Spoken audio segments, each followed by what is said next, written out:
پتہ ہے کیا، اللہ جب کسی کو نوازنا چاہتا ہے تو کچھ خاص نشانیاں ظاہر ہونے لگتی ہیں۔ یاد رکھو، اللہ جب نوازنے پر آتا ہے نا تو پھر بے حساب نوازتا ہے، بے شک وہ جسے چاہے اپنی رحمت سے خاص کر لے۔ اللہ انسان کو وہاں سے نوازتا ہے جہاں سے اسے توقع بھی نہیں ہوتی۔ اللہ کی بانٹ آدھی بانٹ نہیں ہے۔ اللہ اپنی نعمتوں کے بانٹنے میں فیورٹزم والا معاملہ نہیں کرتا کہ فلاں کو دنیا اچھا سمجھتی ہے تو اسے ہی عطا کرنا ہے، اور فلاں کو دنیا اچھا نہیں سمجھتی تو اسے دھتکار دینا ہے۔ اللہ بس نیتیں دیکھتا ہے۔ اللہ بس یہ دیکھتا ہے کہ کس کے دل میں اللہ کے لیے محبت ہے، اور کون اس چیز کو پانے کی زیادہ شدت رکھتا ہے جو وہ اللہ سے مانگ رہا ہے۔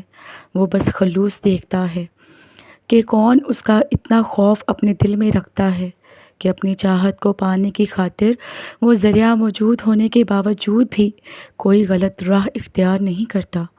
وہ بس طلب دیکھتا ہے کہ کون اس کے انعام کی طلب رکھتا ہے اور پھر اس طلب کی خاطر صبر کرتا ہے۔ یہی سب دیکھ کر اللہ فیصلہ کرتا ہے کہ کس کو کیا، کب اور کتنا دینا ہے۔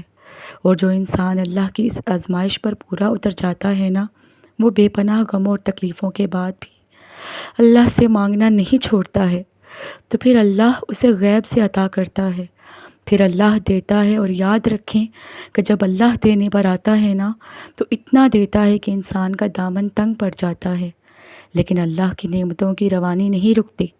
جسے قرآن کریم میں فرمایا گیا، اور اللہ جس کو چاہتا ہے بے حساب دیتا ہے۔ ہمیں بس اللہ سے اپنی عرضیاں طلب کرنی آنی چاہیے۔ ہمیں اللہ سے اپنی بات منوانے کا سلیقہ آنا چاہیے۔ ہم اکثر کہتے ہیں کہ دعائیں جیسے بھی مانگی جائیں قبول ہوتی ہیں، اور یہ سچ بھی ہے، لیکن اگر آپ دعائیں کرنے میں تھوڑی سی محنت کریں گے نا تو اللہ آپ سے زیادہ خوش ہوگا۔ ہاتھ پھیلا کر مانگنے والے اور ہاتھ نہ پھیلا کر مانگنے والے میں کچھ تو فرق ہوتا ہے۔ آپ کا عمل ہی آپ کی شدت کو بیان کرتا ہے، اور جب آپ نماز پڑھ کر ہاتھوں کو اٹھا کر اللہ سے دعا مانگتے ہیں نا تو آپ یہ ظاہر کرتے ہیں کہ آپ نے اس رب کو اپنا بادشاہ مان لیا ہے اور اپنی ہار تسلیم کر لی ہے۔ ظاہر ہے کسی بھی ایرے غیرے کے آگے تھوڑی نہ آپ ہاتھ پھیلائے جاتے ہیں، ایسے ہاتھ تو صرف اس کے سامنے پھیلائے جاتے ہیں جس پر مان ہوتا ہے۔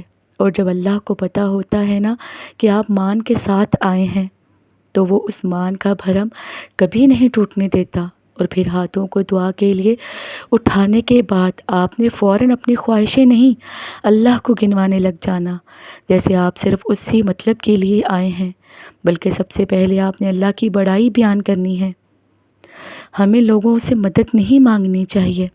جب ہم کسی سے رو کر منتیں کر کے کہتے ہیں نا ہماری مدد کر دو، تو ہم خود کو اس انسان کی نظروں میں چھوٹا کر لیتے ہیں، خود کو تذلیل کرتے ہیں، اور انسان کو اپنی تذلیل نہیں کرنی چاہیے۔ اللہ نے انسان کو بہت عزت دی ہے۔ اللہ نے ہمیں سکھایا ہے مدد صرف مجھ سے مانگو۔ جس طرح رو کر ہم انسانوں سے مانگتے ہیں اس طرح رو کر ہمیں اللہ سے مانگنا چاہیے۔ اور ہم روز نماز میں کتنی بار اللہ سے کہتے ہیں ہم صرف تجھ سے مدد مانگتے ہیں، پھر ہم یہ بات کیوں بھول جاتے ہیں کہ مدد صرف اللہ تعالیٰ کرتا ہے، جو اللہ ہماری زندگی کے مسائل آج تک حل کرتا آیا ہے۔ کیا وہ آگے آنے والے مسئلے حل نہیں کرے گا؟ پتہ ہے ہم اپنی زندگی کی سب سے بڑی غلطی کیا کرتے ہیں؟ ہم انسانوں سے امیدیں لگا بیٹھتے ہیں، ہم انسانوں کی طرف بھاگتے ہیں۔ انسان مدد نہیں کیا کرتے، مدد تو دور کی بات وہ آپ کے لیے کوشش تک نہیں کرتے۔ ہمارا رب جس کے پاس ہمیں سب سے پہلے جانا ہے اس کے پاس ہم سب سے آخر میں آتے ہیں، اور ہمارے دل کے حال سے واقف ہیں، بس ایک اسی کو ہم اپنے دل کا حال نہیں بتاتے، اللہ سے نہیں کہتے۔ صرف آپ ہی ہیں جو مجھے اس مشکل سے نکال سکتے ہیں، صرف آپ ہی ہیں جو مجھے راستہ دکھا سکتے ہیں، صرف آپ ہی ہیں جو میری مدد کر سکتے ہیں، صرف آپ ہی ہیں اللہ جو مجھے عطا کر سکتے ہیں۔ آپ دے دیں تو کوئی روک نہیں سکتا، آپ روک دیں تو کوئی دے نہیں سکتا۔ اللہ کے پاس تو سب اختیارات ہیں، سب کا وہ مالک ہے۔ جو چیز ہمیں چاہیے اس کا مالک بھی اللہ ہے، تو پھر مانگنا بھی اللہ سے ہی چاہیے نا، انسانوں سے نہیں۔ اپنے لیے کوشش خود کرنی چاہیے اور مدد اللہ سے ہی مانگنی چاہیے۔ یقین کریں انسان واقعی مدد نہیں کیا کرتے، ان سے مدد مانگ کر خود کو ذلیل نہیں کرنا چاہیے۔ ہم ڈھیروں شکوے کرتے ہیں، ہمیں وہ نہیں ملا جو ہمیں چاہیے تھا، اور نعمتوں کا کبھی نہیں سوچتے جو اللہ تعالیٰ نے بن مانگے ہمیں دے دیں۔ بس وہ ایک چیز یا انسان جو نہیں ملا، اسی پر ہمارے شکوے ختم ہی نہیں ہوتے۔ سوچیں ذرا، بچہ ماں سے آگ مانگے تو کیا ماں آگ دے گی؟ پھر اللہ کیسے دے دے ہمیں آگ؟ وہ اللہ جو ماں سے بھی کہیں زیادہ محبت کرتا ہے اپنے بندوں سے، وہ اللہ جس کی محبت کا کوئی مقابلہ ہی نہیں۔ ہو سکتا ہے جو ہمیں چاہیے اس سے ہمیں صرف نقصان ہو سکتا ہے اس چیز کے ملنے کا ابھی صحیح وقت نہ ہو۔ ہم اللہ سے بہتر نہیں جانتے، نہ کبھی جان پائیں گے۔ اللہ تعالیٰ ہم سے محبت کرتا ہے اور ہمیں غلط کیسے دے گا؟ اللہ کا شکر کریں، اس نے جو بھی دیا بہترین دیا، اور جو نہیں دیا اس کے نہ ملنے پر بھی شکر اور صبر کیا کریں۔ وہ ہم سے بہترین جانتا ہے، وہ ہمیں بہترین عطا کرتا ہے۔ نا امید کیوں ہوتے ہو آپ سب؟ اللہ پر بھروسہ نہیں؟ اس کی طاقت اور قدرت سے بے خبر ہیں کیا آپ؟ وہ تو ہر شے پر قادر ہے۔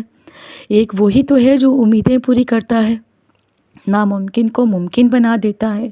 پھر کیوں مایوسی؟ یقین رکھو یہ وقت بھی بدل دے گا، خوشیاں پھر سے تمہارے حصے میں ہی آئیں گی۔ حالات کبھی ایک جیسے نہیں رہتے، آج برے ہیں تو کل اچھے ضرور آئیں گے۔ بھروسہ رکھو، اللہ سے باتیں کیا کرو، وہ تمہارا انتظار کرتا ہے ہر وقت۔ اس کے آگے آنسو بہایا کرو، وہ تمہارے آنسو مٹانا جانتا ہے۔ وہ تمہاری دعاؤں کا انتظار کرتا ہے، وہ چاہتا ہے تم اس سے مانگو تاکہ وہ ان دعاؤں پر کن فرما دے۔ بس تم بے یقینی اور بے دلی سے مت مانگا کرو، قبولیت کے یقین کے ساتھ اس کے آگے جھولی پھیلا کر مانگا کرو۔ تم اس کو جب جب پکارتے ہو وہ تمہیں سنتا ہے، وہ نہیں دیکھتا کہ تم اس کے پاس کیسے آ رہے ہو، کتنے وقت کے بعد آ رہے ہو، وہ تمہاری صدا ہمیشہ سنتا ہے۔ اس نے تمہیں کبھی تنہا نہیں چھوڑا، بلکہ وہ تو تمہارا انتظار کرتا ہے۔ دن میں 5 وقت خود بلاتا ہے، تہجد کے سجدوں کو تم تک لے کر آتا ہے تاکہ تمہیں سنے، تمہاری بے سکونی دور کرتے، تمہاری امیدیں سنے، اور جب وہ چاہتا ہے نا کہ ہو جائے تو وہ ہو جاتا ہے۔ صبر رکھو، تم نہیں جانتے کہ وہ تمہارے لیے کیا صحیح ہے اور کیا غلط۔ اس کی دیر تمہاری نظر میں دیر ہے، جبکہ وہ عطا اپنے صحیح وقت پر ہی کرتا ہے۔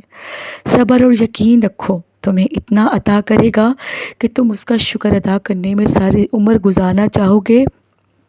انشاءاللہ وہ تمہاری ہر دعا سنے گا۔ آخری لمحے تک تم اس رب کائنات کا شکر ادا نہیں کر پاؤ گے، وہ تمہیں اتنا عطا کرے گا، اور یقین رکھو کہ وہ تمہیں سنتا ہے اور ہمیشہ آگے بھی تمہیں سنتا رہے گا۔ مانگتے رہو اپنے رب کائنات سے۔